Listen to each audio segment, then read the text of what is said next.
Depuis longtemps déjà, j'arpente les routes de France au volant de mon semi-remorque. Venant en aide aux âmes brisées du bitume, je résous les conflits que la loi et l'ordre glissent sous le tapis de l'indifférence. Bienvenue dans 38 tonnes de confidence.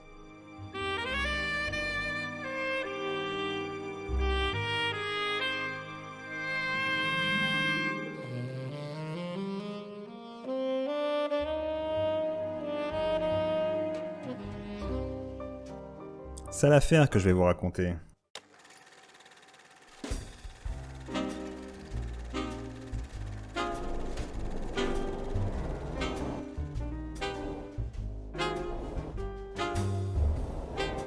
Vous savez, durant mes années où j'étais sur le bitume, sur le tarmac comme je l'appelle, même si je ne conduisais pas un avion, j'essayais de résoudre les problèmes des gens, et ce jour-là, j'allais avoir affaire à un sacré nœud à défaire.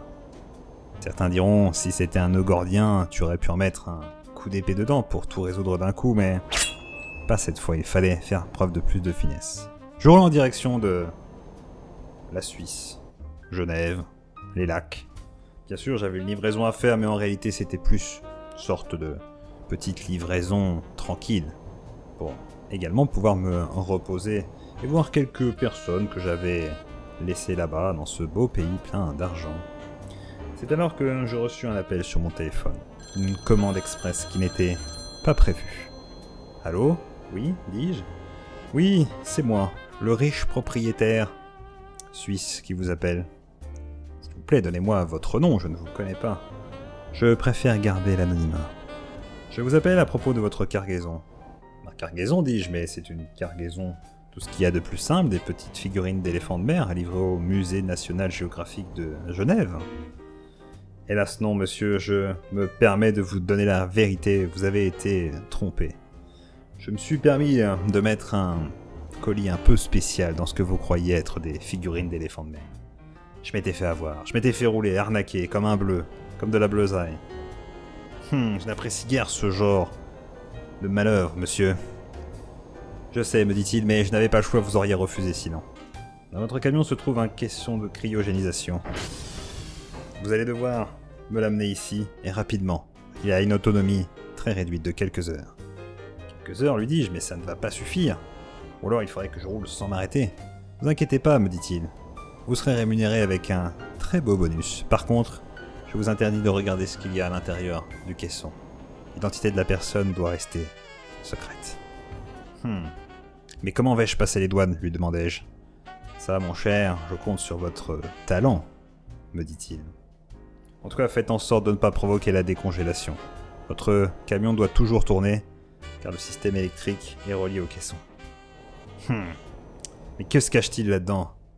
Quand même pas une vieille momie que vous auriez déterrée. Allons, allons. Soyez pas sot, jeune homme, me dit-il. Et il raccrocha. Ça alors.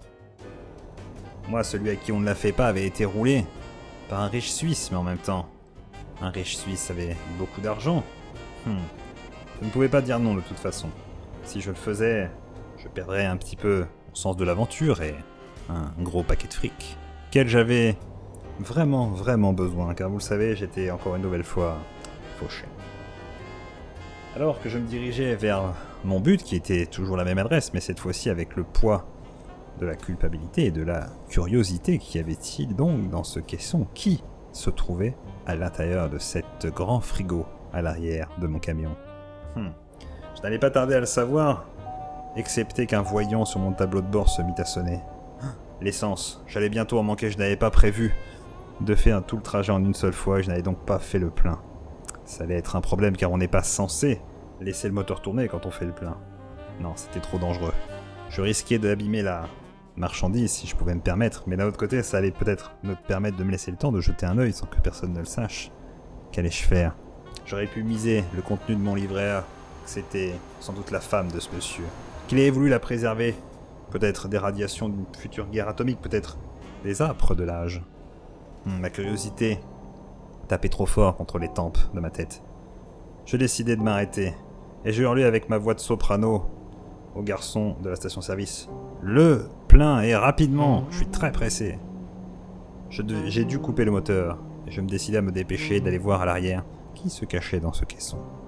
Ni une ni deux, je saisis ma baramine et j'ouvris le colis. À l'abri des regards indiscrets, éclairé par ma petite lampe torche, je jetai un coup d'œil rapidement au caisson. Je distinguais une belle chevelure de feu. C'était un homme. Mais je n'arrivais pas à distinguer les traits de son visage avec la condensation à l'intérieur. Seulement cette coupe de cheveux et un symbole sur ses vêtements. On aurait dit peut-être des flammes, peut-être un serpent, peut-être un loup. On ne voyait pas très bien, seulement des bribes. J'entendais alors mon garçon de service qui m'appelait et me disait que c'était terminé. On entendait effectivement le tintamarre de la pompe à essence. Je refermais le tout et me dépêchais de repartir, de remettre en route le camion, de réactiver le système de congélation. A priori, pas de fuite. Je pense que le sujet n'avait pas souffert de ce court arrêt. Peut-être qu'on s'était joué de moi à nouveau. Peut-être qu'en réalité j'avais largement le temps de regarder. Peut-être qu'on ne voulait pas que je sache. Peu importe, j'étais reparti sur la route. Il faisait nuit, c'était plus discret, j'imagine que c'est pour ça qu'on m'avait engagé. Qu'est-ce que j'allais bien pouvoir m'acheter avec tout cet argent ?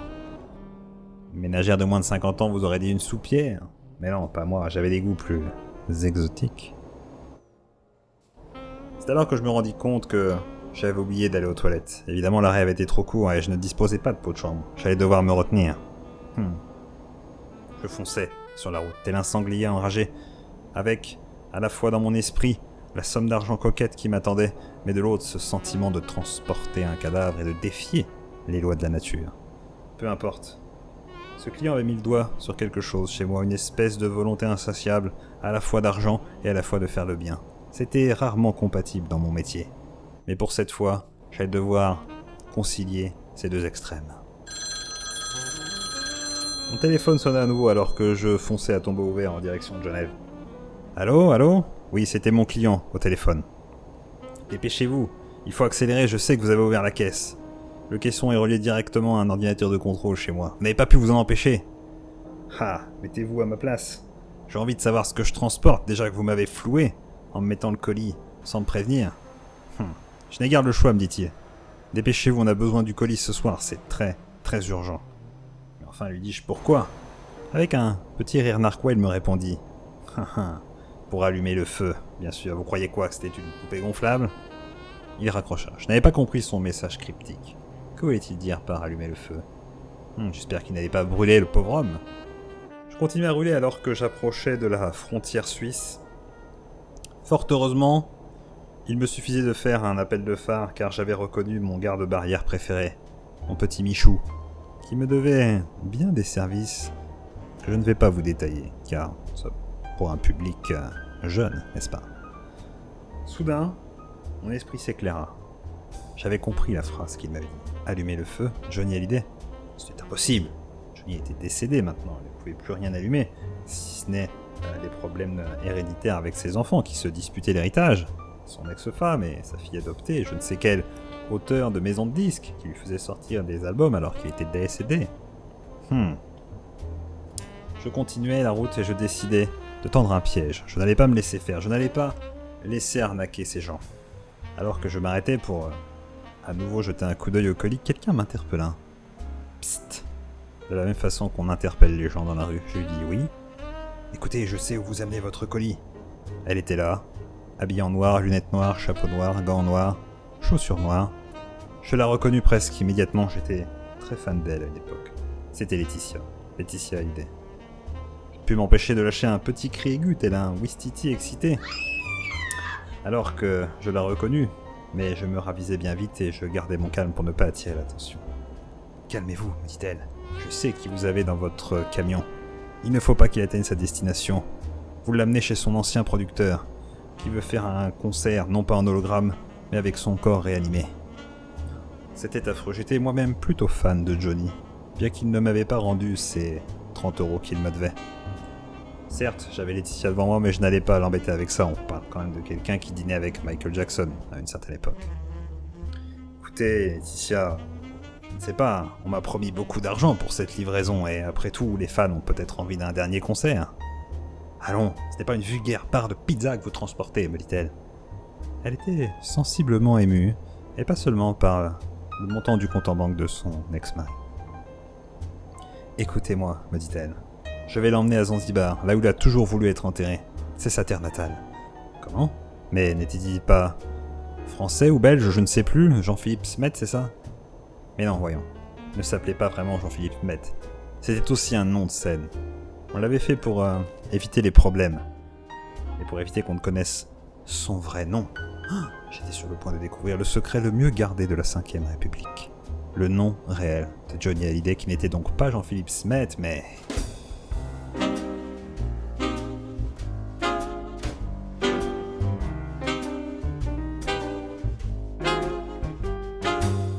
Alors qu'elle chuchotait à mon oreille le vrai nom de Johnny Hallyday, je n'en croyais pas mes oreilles. Incroyable. Moi qui croyais que ça allait être Manu ou Philippe Poutou. Ou pourquoi pas mon petit pote serrurier de la rue Montaigne, Jean-Michel Clégéante comme je l'appelais. Non, rien de tout ça. Le nom qu'elle m'avait dit était beaucoup trop choquant. Je ne m'en remettais pas. Je l'emmenais avec moi dans le camion et je décidais d'aider la belle Laetitia. Comment dire non à des jambes aussi sublimes, et un corps aussi magnifique et un compte en banque encore plus élevé que le client suisse. Malheureusement, j'avais arrêté mon camion depuis trop longtemps et une flaque d'eau me fit comprendre qu'il était temps de se dépêcher. Nous prenions la route en direction de l'aéroport de Genève cette fois-ci, pour faire transiter le corps vers l'île de Zanzibar, selon les dernières volontés du défunt. Je faisais confiance à Laetitia. Quand même, lui dis-je, c'est incroyable que ce soit lui. Oui, je sais, dit-elle. Nous avons dû soudoyer la vraie personne qui portait ce nom. Quand même, c'est Danny De Vito, son vrai nom. Oui, je sais. Nous avons écrit Xavier, Michou, Troufignol, mais rien ne nous plaisait alors. Nous avions choisi Danny De Vito avec lui, pour ne pas qu'il se fasse embêter. Mais alors l'acteur américain, comment s'appelle-t-il? Écoutez, je vous le dirai, mais gardez-le pour vous, me dit-elle. C'est Spirou. Incroyable. Tout était lié. Je le savais. En tout du moins, je m'en doutais, car j'avais cette intuition du détective. Nous roulions alors en direction de l'aéroport. Je garai le camion, et je fis signe au bagagiste de venir transporter ce colis. Elle m'arrêta alors et fait non, j'ai mes propres hommes. Je vis alors débarquer un grand gaillard avec tatoué Milou sur le biceps, qui n'avait pas l'air de faire partie du personnel de l'aéroport. Écoutez, me dit-elle, je préfère que ça reste plutôt hors des radars, voyez-vous. Je la comprenais bien. Nous suivions Milou qui transportait à bout de bras la caisse gigantesque, transportant le corps de celui que les autres appelaient Johnny Hallyday, mais qui en réalité s'appelait, je l'apprenais il y a quelques secondes, Danny De Vito. Alors qu'il montait dans un avion particulier, flaqué du nom de Trampoline Airlines, forcément une compagnie écran, parce que je ne pense pas qu'une telle compagnie existe, je m'assois avec elle dans un siège marqué « Moi B12, elle B11 ». Elle me dit « Je vous emmène pour les funérailles, vous l'avez bien mérité. » Et puis peut-être que, arrivé là-bas, je trouverai un moyen de vous récompenser. Alors que notre avion s'envole en direction de Zanzibar, je regarde au sol mon client suisse qui essaye de m'appeler sur mon téléphone. Je le bloque et je souris à Laetitia en dégustant une délicieuse coupe de champagne.